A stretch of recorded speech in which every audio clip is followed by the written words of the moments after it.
पधारो माँ, अपनी ममता से हमारा जीवन संवारने, प्रेम और शांति की ज्योत जलाने, अपनी शक्ति से हमें हर कठिनाई से लड़ने का साहस देने।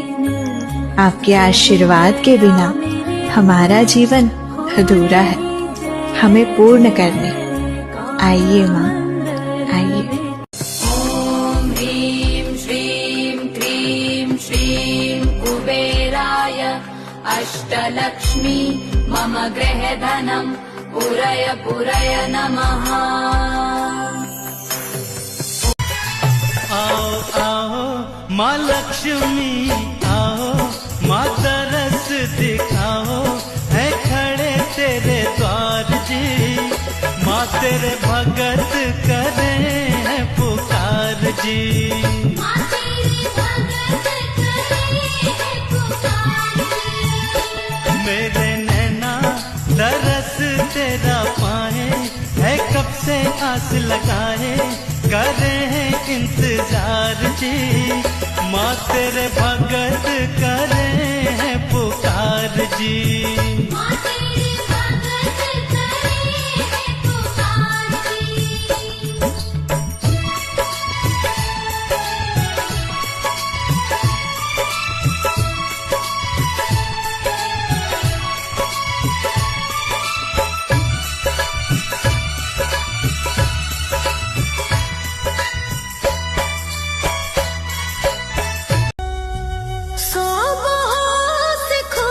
छठी मैया गौरा उठैले, हमर दिन बीते कान का। हे मैया हमर दिन बीते कान। अरे पूरा देवलोक के रानी अवतारी, अन्न धन देवे वाला दानी अवतारी। चम चम चमकता बिंदिया लीला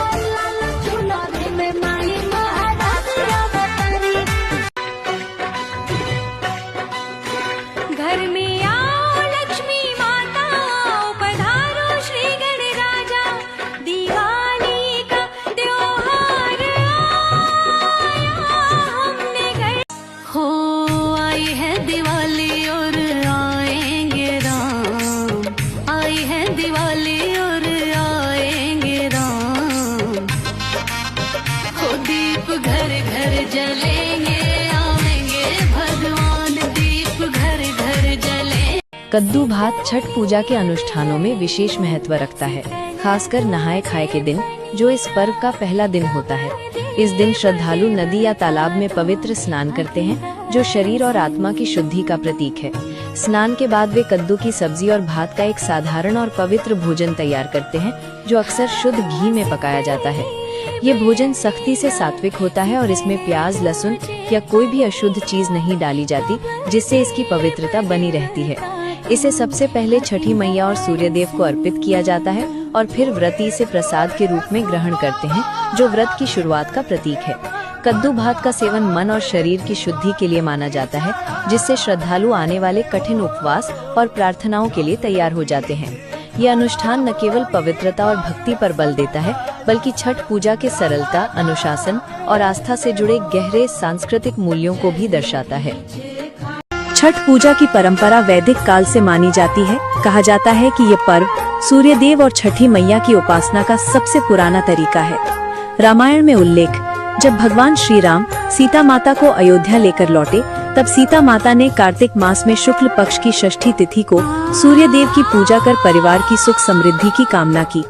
महाभारत में उल्लेख, कहा जाता है कि द्रौपदी और पांडवों ने भी इस व्रत को किया था, जिससे उन्हें कठिनाइयों से मुक्ति मिली। इस प्रकार ये पूजा हजारों सालों से चली आ रही है।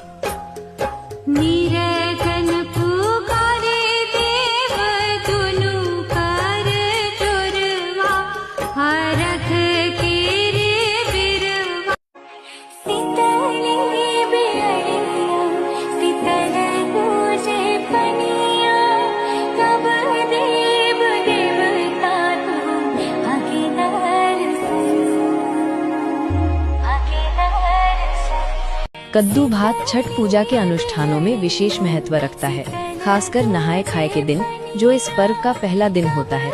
इस दिन श्रद्धालु नदी या तालाब में पवित्र स्नान करते हैं, जो शरीर और आत्मा की शुद्धि का प्रतीक है। स्नान के बाद वे कद्दू की सब्जी और भात का एक साधारण और पवित्र भोजन तैयार करते हैं, जो अक्सर शुद्ध घी में पकाया जाता है। ये भोजन सख्ती से सात्विक होता है और इसमें प्याज, लहसुन या कोई भी अशुद्ध चीज नहीं डाली जाती, जिससे इसकी पवित्रता बनी रहती है। इसे सबसे पहले छठी मैया और सूर्यदेव को अर्पित किया जाता है और फिर व्रती इसे प्रसाद के रूप में ग्रहण करते हैं, जो व्रत की शुरुआत का प्रतीक है। कद्दू भात का सेवन मन और शरीर की शुद्धि के लिए माना जाता है, जिससे श्रद्धालु आने वाले कठिन उपवास और प्रार्थनाओं के लिए तैयार हो जाते हैं। यह अनुष्ठान न केवल पवित्रता और भक्ति पर बल देता है, बल्कि छठ पूजा के सरलता, अनुशासन और आस्था से जुड़े गहरे सांस्कृतिक मूल्यों को भी दर्शाता है।